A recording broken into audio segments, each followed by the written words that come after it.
So I work in the field of creating machine learning tools to help diagnose and treat people with epilepsy. The machine learning side, I remember, started at school. I remember we were shown images and taught in physics that you could make algorithms that would help analyze these images. And it sort of blew my mind open to the possibilities that computers could help, make really useful tools. And then at university, I was studying medicine and started to kind of learn about the conditions where imaging is used and start to see the opportunities for things like AI to be used on these patient images, whether that's MRI scan or a chest X-ray. I did my PhD on computational neuroimaging, so looking at brain scans. And epilepsy was a uniquely interesting condition, but also a real opportunity. It's an area where we see abnormalities in the brain, we can identify them, we can diagnose them, and really importantly, we can find ways to treat them. And so using these AI tools, we can help to pick them up earlier, we can help to define the best type of treatment, to follow them up and figure out why a treatment did or did not work. And so this combination of being able to use computational skills to tackle a real clinical problem and help people whose lives could be completely upended by multiple seizures per day. If you can find the right treatment, that can go down to no seizures per day, particularly with epilepsy surgery. And so being able to make things that make an impact in that process is really what drives me.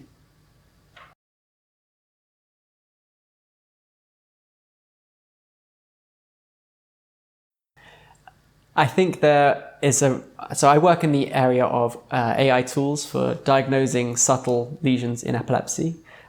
These lesions can be missed even at expert centers. And so far we've been working with expert centers to train these AI tools. And we've seen many cases where the AI can pick up things that wasn't originally seen and was later confirmed. I think the new gap is bringing that level of expertise around the world. Even in the UK, the first epilepsy scan is often seen by a non-expert radiologist who would more frequently miss these types of abnormalities. And if you can bring some of the tools and some of that expertise to the local centres, you might be able to expedite referral to the experts, find an abnormality that's treatable much, much sooner. And even if you look then beyond the UK, which has really excellently trained radiologists, there are countries around the world where the technology to scan the brains is there, but there may not be the same expertise in reading them. And I think here, again, tools like MELD, our MRI Epilepsy Lesion Detection algorithm, has the potential to make a huge difference.